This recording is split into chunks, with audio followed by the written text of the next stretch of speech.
Welcome to the Monday Morning Express road trip. We are in Santa Clara, California, where the skies are blue, there's a pleasant breeze, there are trains running outside, there's trains running inside, and there is cool stuff everywhere. So let's go inside and check it out.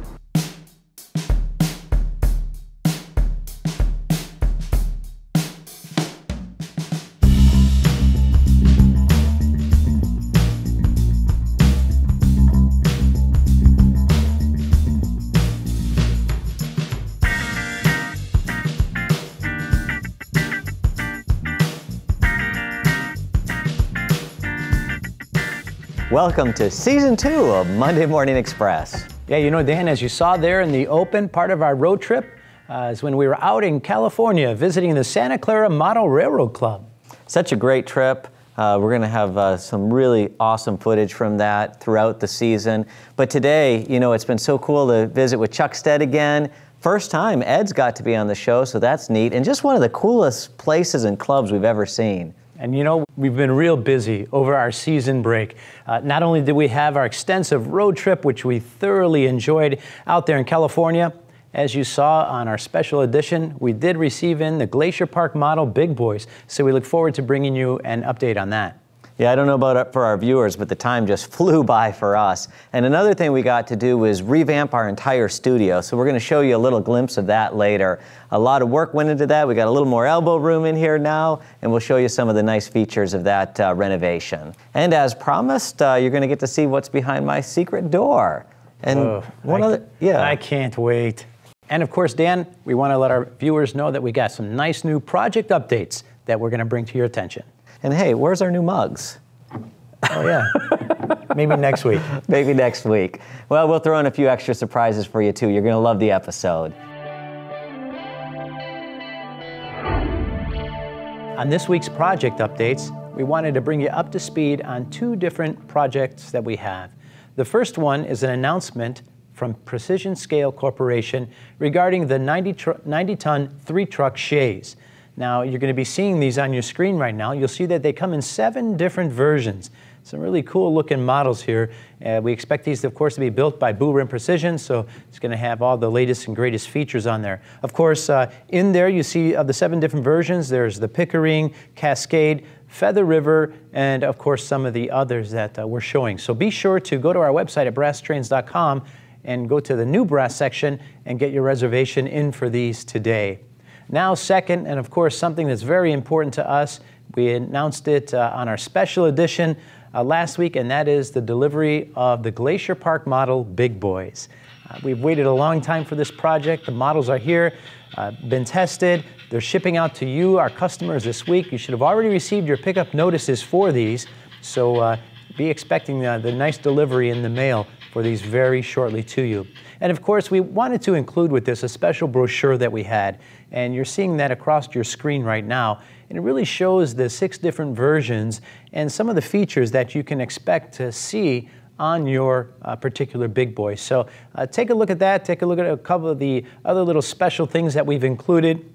You'll see this little laser etched plaque that comes with each model, shows the unique serial number for it, and as well as the versions. So just some of the little extras that we have in there in your box. So we look forward to getting all of these out to you, our customer, and of course hearing your feedback on the delivery of the Glacier Park Model Big Boys. That's it for this week's project updates, but stay tuned next week because we have a couple of other offerings that we're going to bring to your attention. Well, the first thing I have to tell you is, even though we thought about it, this is not our Season 2 mug. I'd like it to be. Yeah. Also, I want you to know we don't advocate drinking on the job, but we had a bottle of Duckhorn out here, and it's gone. So apparently Roland's had some rough evenings. In all seriousness, the reason we have this is just when we get in-studio guests, we want a comfortable spot to bring them and kind of hang out and just enjoy talking about trains. And so we're happy to have this. Yeah, you know, if we don't have in-studio guests, well, the bottle's the window. Sometimes quicker than we like. But no, it's something we always talk about. We like that. It's a relaxed atmosphere here on the Monday Morning Express. We're always talking about coffee. We do have coffee. We love our coffee, but we also love to relax and enjoy it. Sometimes when guests do stop by, we really do appreciate sharing a little glass of wine with them, Dan. Yeah, a little later we'll show you we're also creating a little wall of fame, kind of like Hollywood style, where the guests come, we get their picture, we get to sign it. So hopefully we'll have some of you visit us soon as well. So one of the things I was really excited about, and we've been collecting for a long time, a lot of memorabilia and great artwork, and we were able to use a lot of this in our renovated studio. So it gives it that fun feel when we have guests come by. And so I want to give a little shout out to Marty and Marvin, who worked very hard expanding, raising the roof, and my mom for helping decorate. And now we want to hand you over to Roland, who's got another great section to show you. Yeah, you know, Dan, something we've really appreciated is the interaction that we have with you, our viewer. Over last season's episodes, we've received over 2 million views. Now, at the end of the season, we wanted to get with you and get your feedback to let us know what we can do to help improve on season number 2. And we've listened. We've heard everything that you've said. And one of the things that really stood out to us was that you wanted us to be able to show more how-tos, interactions, working on the models, painting the models. And so we've done that. We feel with the creation of our new studio here, we're able to bring that to you live. So we've got 50% more space now here in our studio. In fact, in the second set here, and you're going to see more of it during season 2, we're going to have a little workshop. We're going to have some in-studio guests that are going to come in, show us about how to tinker with these models just a little bit more, how to do specific repairs, how to look for shorts, how to recorder drivers, how to solder, those types of things. We're going to be able to have all of that now in-house here in our studio. Of course, this is the stuff that goes on behind the scenes. We want to give a shout out to Pat Kurzenski, who takes care of all of this as far as our video is concerned. He does a great job. You guys really don't get to see him on camera, but he really makes all of this come to life, so we certainly do appreciate that. So we have a lot to bring to you this season 2, and this is just one of those aspects that you've been asking for that we're willing to do.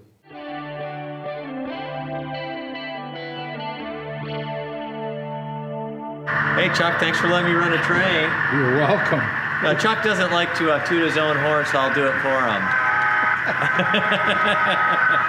Tell us a little bit about this train. So the power is Overland Models. The B32 is an unpainted model that Boyd Reyes Pro painted for me. The cars are all a combination of W&R Overland, and that Pacific Parlor actually was a factory painted car, but then it was stripped and repainted in the Phase 4B scheme. So all these cars in Phase 4B have these special decals, which I'll talk about again at the minute.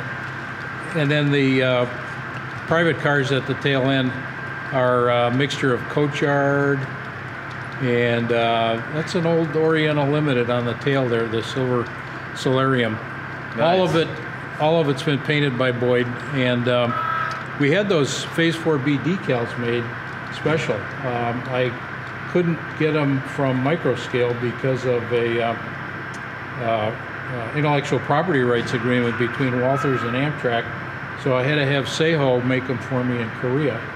And of course I can't use them commercially, but I can use them. Well, they sure look good on that train. Thank you.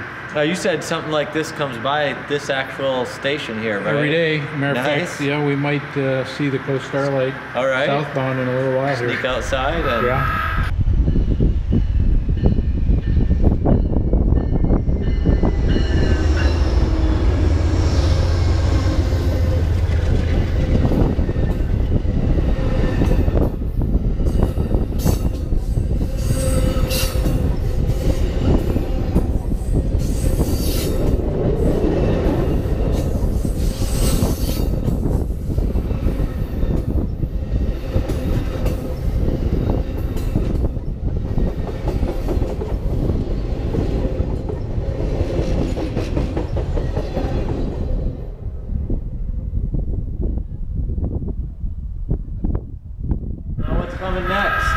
Here comes Roland. I'm playing with trains. Oh yeah. See, you know we're having fun when we get to play with trains here. Gotta play with trains. Here comes Roland with the entire Union Terminal Imports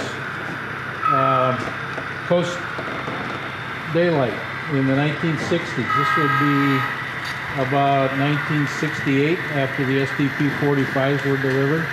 That was our, here comes Ed. I don't know if Ed, can you get in the picture here? Yeah. You guys keep filming. I'm gonna play. Ed was the one that did the research and that handled all the project management on those SDP 45s. That was our third project, and then the economy baggage car was the second project, and the train itself was our first project. And actually, the reason that Union Terminal Imports started, Ed came over to my house in Hawaii after he moved to Hawaii, and he brought his San Joaquin daylight based on models that were available at the time.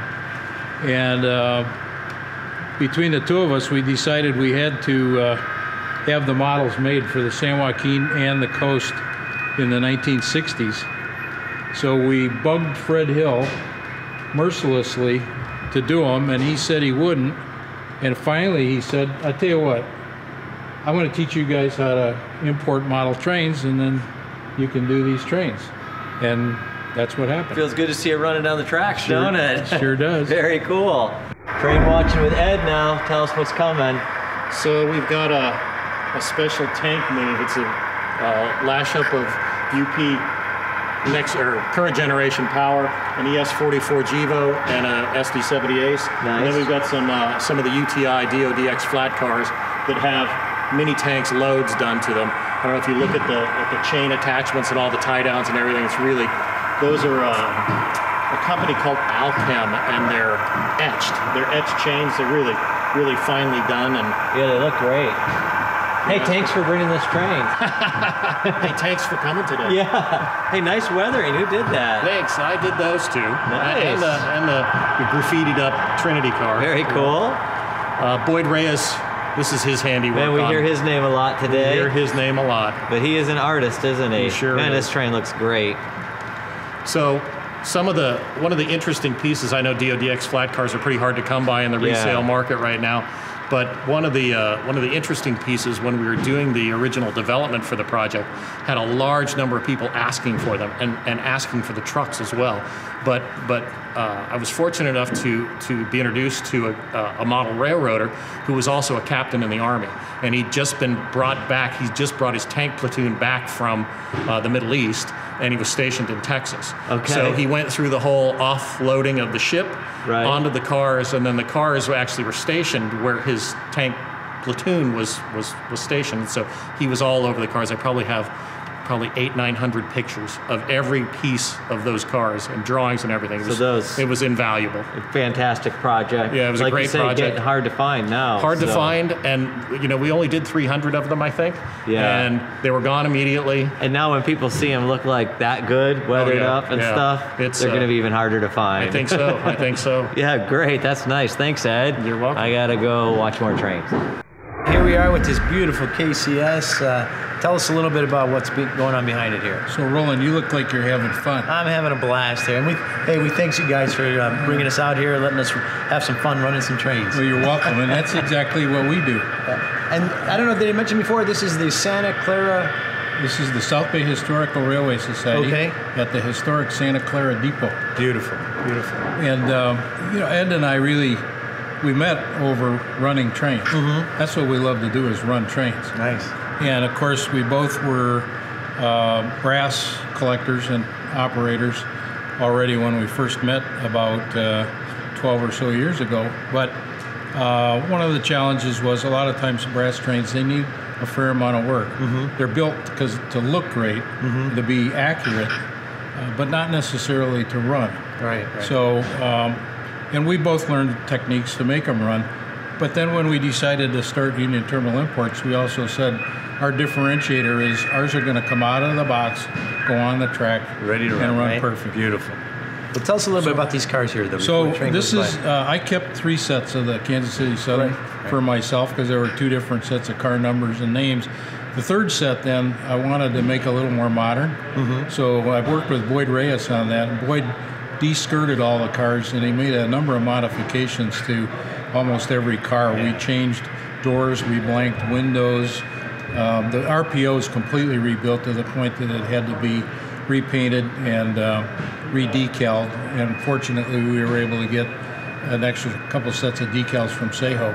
in Nice. Korea, so they match the original. But we wanted to have a late 50s, 60s train, so now I have that as well as the 48 train. And it looks great. Boy, you did a nice job as we see it going by here. Excellent, excellent work. I know why you have him on board now. Good man, good job. Yeah, exactly. Hey, tell us a little bit too, I don't know if Dan mentioned it earlier, you guys were out in Hawaii at one time. Right, that's Right? where we met. That's I where was you in met. Hawaii 37 Okay. years and Ed probably 10.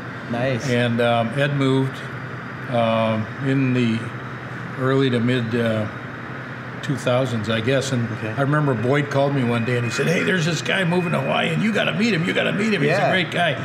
And I think he told Ed the same thing. So we connected immediately, and Ed and his son Davis came over to the house.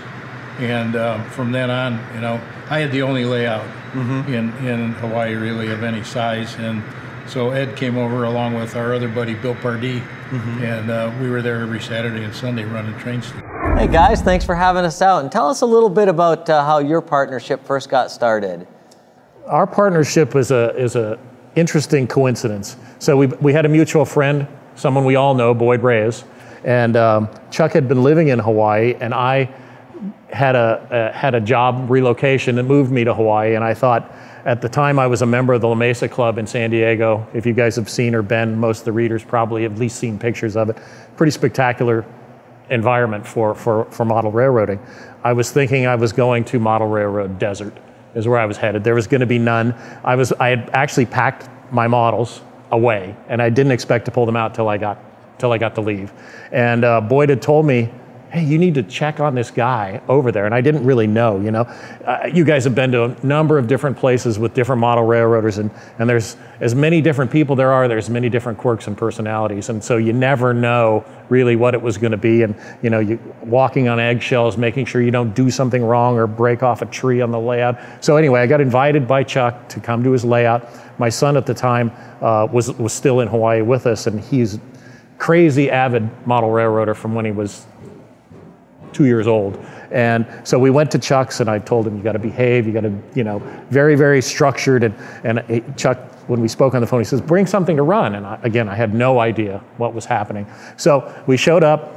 Chuck, his cordial, wonderful self, you know, embraced, you know, it was a warm welcome, and we got to talking, and I brought out a train. And this train was a mishmash of an Overland SDP 45, a Southern Pacific SDP 45, and a number of Coachyard, Palace, and I think Soho cars that Boyd had helped me reconstruct a San Joaquin Daylight from the late 60s. So I ran it, and Chuck, you know, Chuck's whole layout was Great Northern and Union Pacific.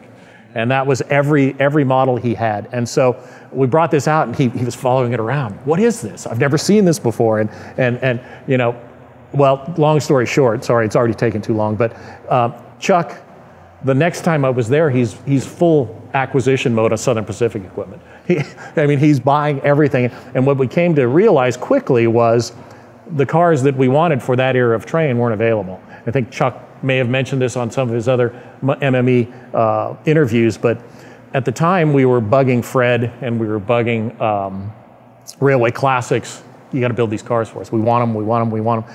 Fred said, no, we only do, you know, the initial or the original versions of some of these streamlined trains. So he said, we'll teach you how to do this. And so at the time, Chuck went with Fred to Korea, was introduced to Seiho Jang, and the rest, more or less, is history. History in the making, Yeah. because you guys keep producing great things, and we've seen that first train that you put out a few times. Nice piece. You got anything to add, Chuck? That's pretty much exactly the same way I experienced it. No, and we're going to see that you guys really care about operating and running trains too. I mean, you're model railroaders at heart with an affinity for the best of the best, and that's why we see a lot of these brass models, and that carries over to what we're seeing in your product. So talk a little bit about how you guys are driven to keep making UTI better and better as far as the products that are coming out. The models had to run as good as they looked. And that was one of our original, you know, fundamental business criteria. They had to run, and we impressed Seiho upon Seiho every time we saw him. When he came here, when Chuck was there, they have to run. And if they don't, they go back. And so that was one of, I think that's one of the, everybody wants them to run, right? I'm sure all the importers do their best at making them run, but it's one of the key pieces and one of the things that we exemplified early on, that they're going to run out of the box. Yeah, we appreciate that. Yeah. One of the things that I talked with Seho about the very first time I met him was lights. And he asked me if we wanted lights in the passenger cars, and I said, no lights. And he said, why? And I said, well, because I can't stand that toy train flicker. And he said, Chuck, I can fix.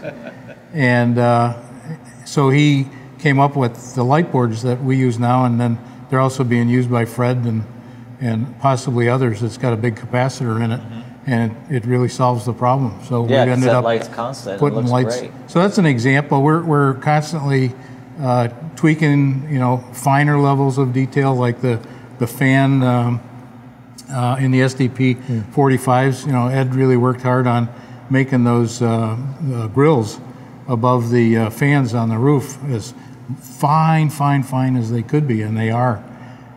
So we're just always looking for ways to kick it up another notch, and Seho wants that too. It's something that he's very proud of when we come up with another iteration.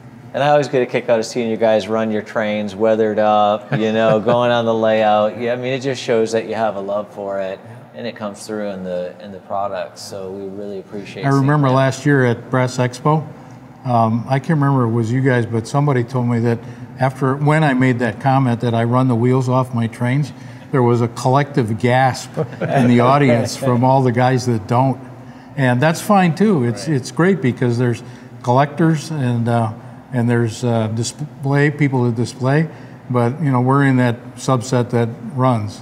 And we've seen all types. Like there's guys that want it so mint they literally won't open the box. It has to be pristine. There's guys that'll display it behind glass, and we've seen them where they'll put a special type of gel so no dust can get in. There's people that like them unpainted, especially the older stuff. I was telling Ed earlier, we have a fellow who is an artist for a living, creates beautiful paintings, and he collects trains just for display, but he wants them weathered. That makes them art to him. It looks real. And so it's kind of neat with the brass models. There's all kinds of different people, and they can have it the way they want it. This next comment's going to draw a collective gasp, too. So I had one of my models in my hands the other day, and it had a little blemish on the roof of the diesel that somebody noticed, and I said, oh, okay, well, I'll take care of that. And I got a little bit of skin oil on my finger, and I rubbed it in there, and then I rubbed it off with my shirt, and it was gone. And they looked at me like, oh, I said, hey, but it's oil-based paint. Chuck knows what's best for trains. It loves oil. And speaking of running some of these trains, we saw earlier we got the rant. By the way, thanks for bringing us here and letting us run some of these trains. It's been really cool, but that KCS that I ran, just beautiful. Paint job was nice on it too, by the way. Boyd Reyes, a common link here, a common thread rather, and certainly we appreciate that. But I really like to see the aspect of, personally, we get to see them. We run through trains all the time, but to be able to come here, to be able to run the trains, and they ran flawlessly. So thank you. Appreciate the hard work from Seho and yourselves in doing that. Thank you. And it's just the coolest club. You got not only a great layout, but it runs superb. There's some long trains close coupled taking those corners. So it's well laid. But also it's cool because you do a lot with kids here, right? It's not just like a club for wealthy old brass collectors, isn't it? Right. Well, it's a nonprofit organization, South Bay Historical Railway Society, and it has a very broad mission. We have the occupancy of the building under an arrangement with Caltrain, in which we're obligated to be nonprofit, open to the public, provide education, training, a museum, the library, make the facilities available for public use. So last night we had a birthday party here, probably had 50 people here, and there's a boardroom down at the other end that community organizations meet in on a regular basis. We give them the key and they can come in through another door. And then we have 110 members roughly. About 20 of those are youth, and they run anywhere from 8 years old to 17 or 18 years old. I've been a member now since 2004. So I remember when some of the young guys that are now graduating high school this year were those 8-year-old rambunctious, kind of running around. But now they're mature and they're great modelers. And they stuck with it. And they stuck with it. And as I mentioned at Brass Expo last year, several of them now own Brass Models. So one of them's got 4 Brass steam engines. He's learned how to DCC them. He's DCCing Brass steam engines on his own now. And next thing he's going to do is learn how to paint. And it's a real pleasure for me. I come down every Saturday morning, and between 10 and 3, I set up I have a toolbox I carry with me. It has virtually every modeling tool you could need, and then I keep a soldering iron and a pair of helping hands and some other things in a little locker down here, and I set up at a table in this room, almost exactly where we're sitting, and I'm available to help anybody, whether it's an 8-year-old or their grandfather or father or an adult. We have a man who's about 75 who, after decades of not doing anything with his trains, has got him out again and has just joined the club, and has also now just bought a Brass model, a Westside Brass steam engine. Because their appreciation builds up gradually, right? It starts low and then they start to get an affinity. And sometimes kids, I call it, they go through their dark ages. But once they have that kind of passion, they might, their attention could get diverted by other things. But a lot of times they're going to come back to that later in life as like a source of, joy and kind of an outlet from the stress of the real world. And so you build in a hobby that's probably going to last for years, even if they might veer away from it for a little while. Hey, and one final thing is, tell us how many square feet you have here. Do you know? How many I don't know. Okay. My best guess is... It's a nice size facility. 4,000. Wow. 4,000 wonderful beautiful. square feet filled with trains and all kinds of goodies. Yeah, on a Saturday and on a Tuesday night, it's at a beehive. And during, twice a year, we have a Saturday and Sunday open house. And we have anywhere between 700, 800 people that come through.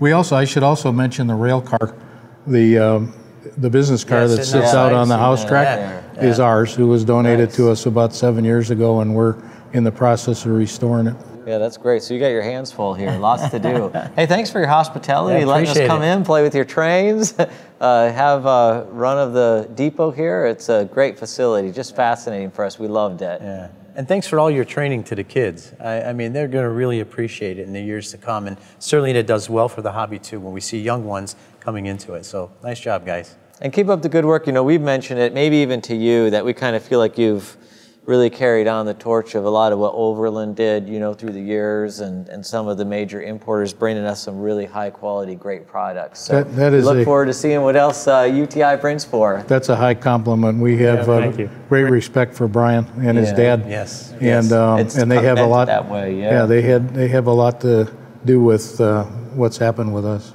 Yeah. Thanks, guys.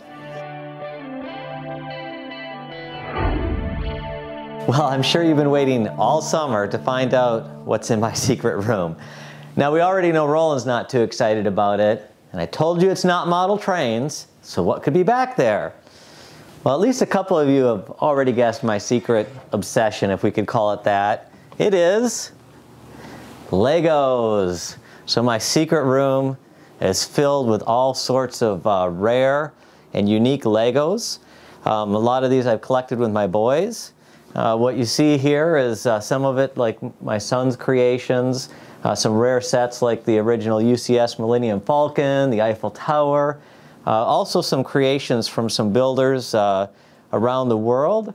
I have a Nautilus that was featured on a special site to try to get a site made, Lego Ideas, that was built by a German builder.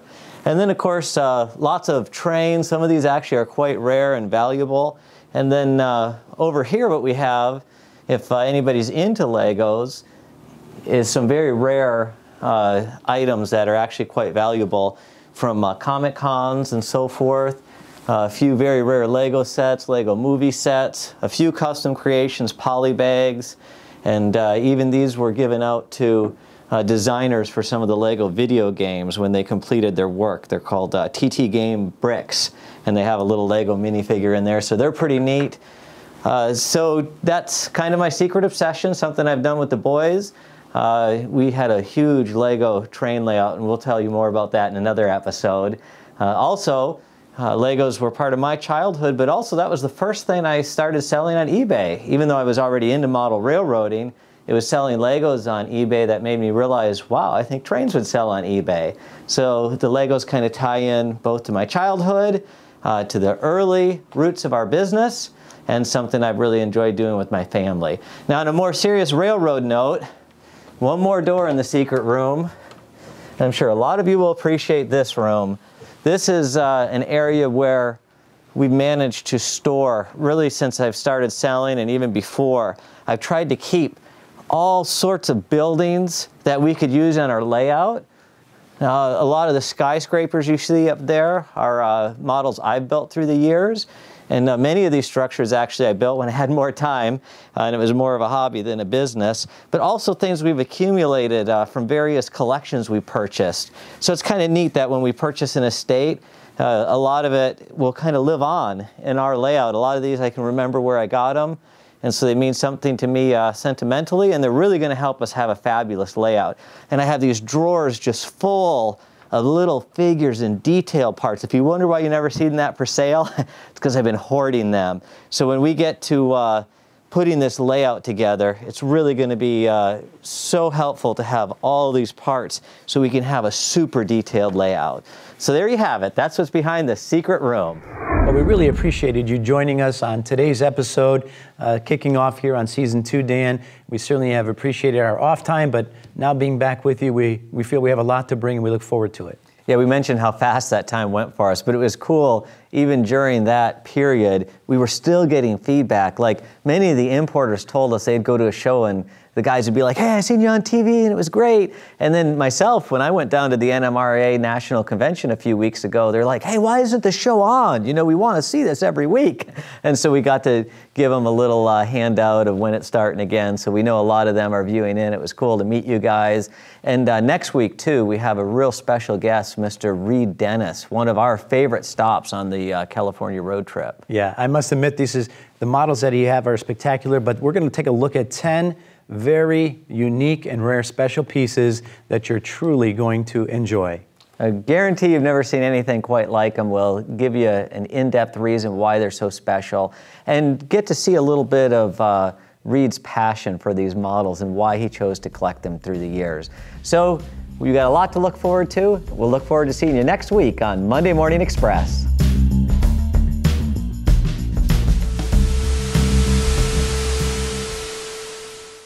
Well, as many of you, I'm sure, I was saddened to hear of the passing of Jerry Lewis. Perhaps a little known fact is that was my favorite comedic hero growing up, was Jerry Lewis and his movies, The Nutty Professor. And you know, it kind of made me think with his passing a week ago that it has really, he's affected the way I talk, the way I speak, sometimes even the way I look. And well, actually,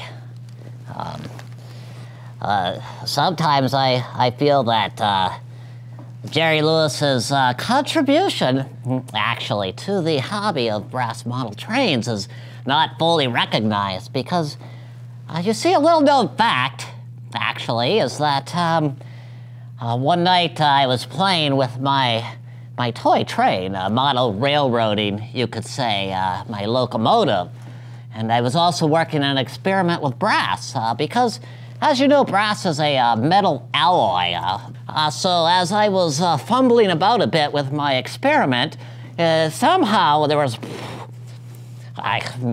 explosion, and my model train was brass. And so anyhow, that's a little known fact of where brass model trains originated from, was actually Jerry Lewis and the Nutty Professor.